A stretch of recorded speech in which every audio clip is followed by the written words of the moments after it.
സത്യപ്രതിജ്ഞ ചെയ്ത ശേഷമുള്ള ആദ്യ മന്ത്രിസഭാ യോഗത്തിൽ ജനപ്രിയ തീരുമാനങ്ങളുമായി UDF സർക്കാർ. UDF പ്രഖ്യാപിച്ച ഇന്ദിരാ ഗ്യാരണ്ടിയിലെ 2 വാഗ്ദാനങ്ങൾ ഉടൻ നടപ്പാക്കാൻ മന്ത്രിസഭാ യോഗത്തിൽ തീരുമാനിച്ചു. സ്ത്രീകൾക്കുള്ള സൗജന്യ KSRTC ബസ് യാത്ര ജൂൺ 15 മുതൽ നടപ്പാക്കും. വയോജനങ്ങൾക്കായി പ്രത്യേക വയോജന വകുപ്പ് ഉടൻ ആരംഭിക്കുമെന്നും മുഖ്യമന്ത്രി പറഞ്ഞു.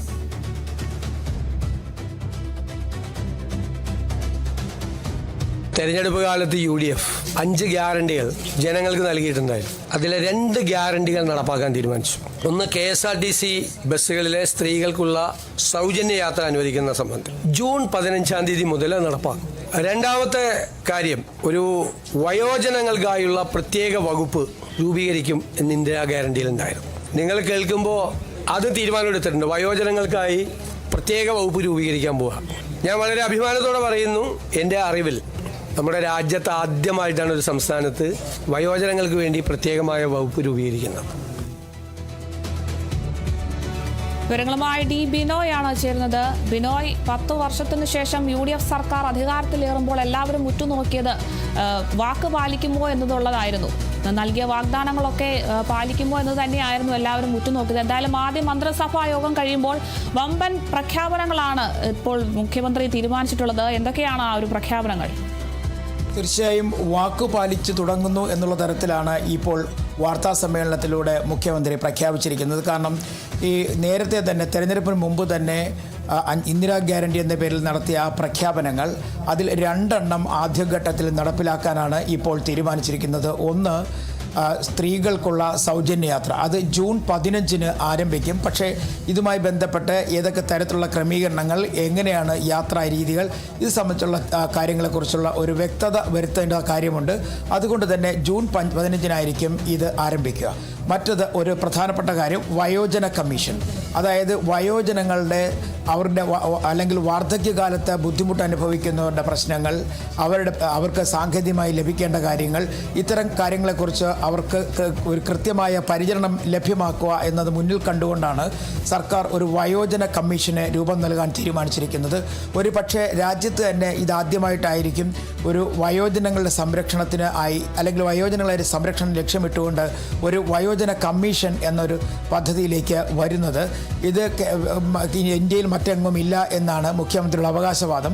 മാത്രവുമല്ല, ജപ്പാനിലാണ് വയോജനങ്ങൾക്ക് വലിയ തരത്തിലുള്ള പരിചരണം ലഭിച്ചു വരുന്നത്. അതുകൊണ്ട് തന്നെ ജപ്പാൻ മാതൃക കൂടി പഠിച്ചതിന് ശേഷമായിരിക്കും വയോജന കമ്മീഷനെ ഏർപ്പെടുത്തുക, അതുമായി ബന്ധപ്പെട്ട നടപടിക്രമങ്ങളിലേക്ക് കടക്കുക.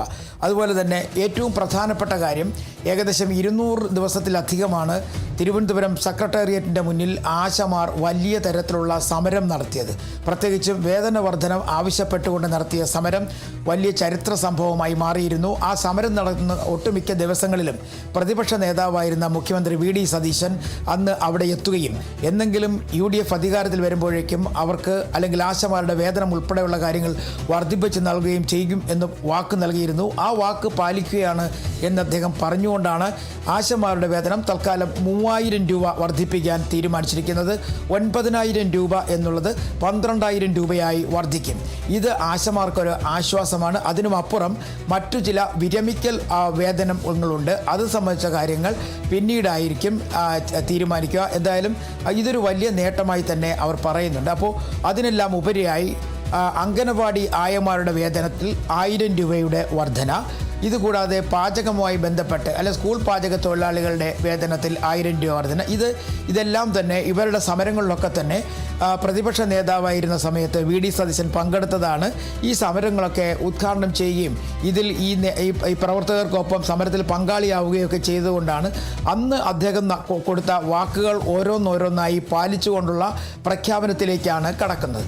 മറ്റൊരു പ്രധാനപ്പെട്ട സംഭവം, 2023 നവകേരള സദസ്സുമായി ബന്ധപ്പെട്ട് അന്ന് നടത്തിയ ഒരു പോലീസ് അതിക്രമങ്ങളുണ്ട്. പ്രത്യേകിച്ചും ആലപ്പുഴയിലെ ഇപ്പോഴത്തെ MLA AD തോമസിനെതിരെ പോലീസ് നടത്തിയ അതിക്രമം, ഇത് സംബന്ധിച്ച് കോടതി ഒരു അന്വേഷണം നടത്താൻ നിർദ്ദേശം നൽകിയിട്ടും പോലീസ് അല്ലെങ്കിൽ ആഭ്യന്തര വകുപ്പ് അന്വേഷണം നടത്തിയിട്ടില്ല. അതുകൊണ്ട് ആ സംഭവത്തിൽ ഒരു പ്രത്യേക അന്വേഷണ സംഘം അന്വേഷണം നടത്താൻ തീരുമാനമായിട്ടുണ്ട്. അതിനുശേഷം നടപടികളിലേക്ക് കടക്കും.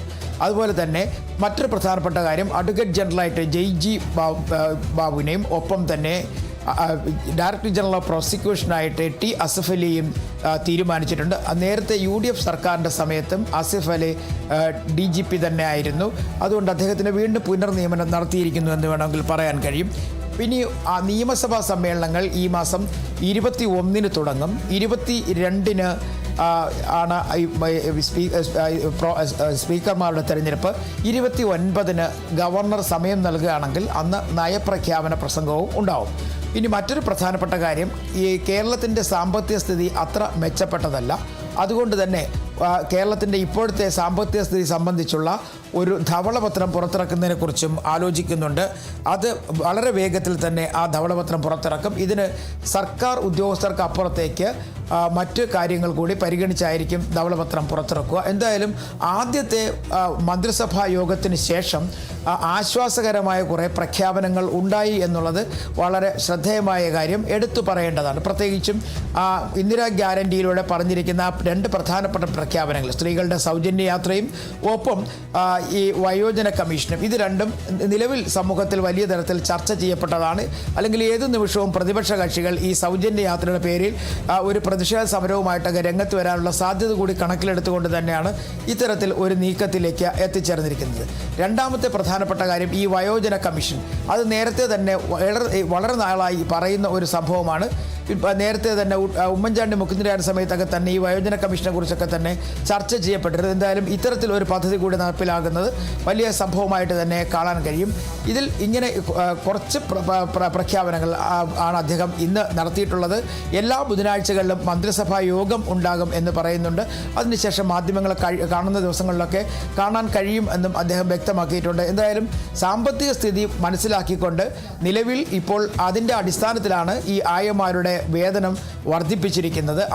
അതുകൊണ്ടാണ്, അല്ലെങ്കിൽ കൂടുതൽ വേതനം നൽകണമെന്ന് താല്പര്യമുണ്ടായിരുന്നു. പക്ഷേ സാമ്പത്തിക അവസ്ഥ വളരെ ബുദ്ധിമുട്ടായതുകൊണ്ട് അതിനുശേഷം പ്രത്യേക ഒരു സാമ്പത്തിക രീതി കേരളത്തിൽ നടപ്പിലാക്കും. അതുവഴി സാമ്പത്തിക ഭദ്രമാക്കാൻ കഴിയും കേരളത്തിന്. അതിനുശേഷം മറ്റു കാര്യങ്ങളിലേക്ക് കടക്കാം. അല്ലെങ്കിൽ സർക്കാർ നേരത്തെ തന്നെ പ്രഖ്യാപിച്ചിട്ടുള്ള കാര്യങ്ങൾ പടിപടിയായി നടപ്പിലാക്കുമെന്നും മുഖ്യമന്ത്രി അറിയിച്ചു.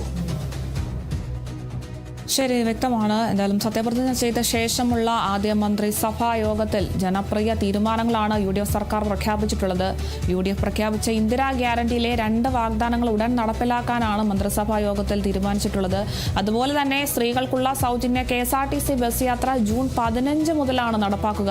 വയോജനങ്ങൾക്കായി പ്രത്യേക വയോജന വകുപ്പും ഉടൻ ആരംഭിക്കുമെന്നാണ് മുഖ്യമന്ത്രി പറഞ്ഞിട്ടുള്ളത്. ആശാവർക്കർമാരുടെ വേതനവും വർദ്ധിപ്പിച്ചിട്ടുണ്ട്. 3000 രൂപയായി വർദ്ധിപ്പിച്ചിരിക്കുന്നു.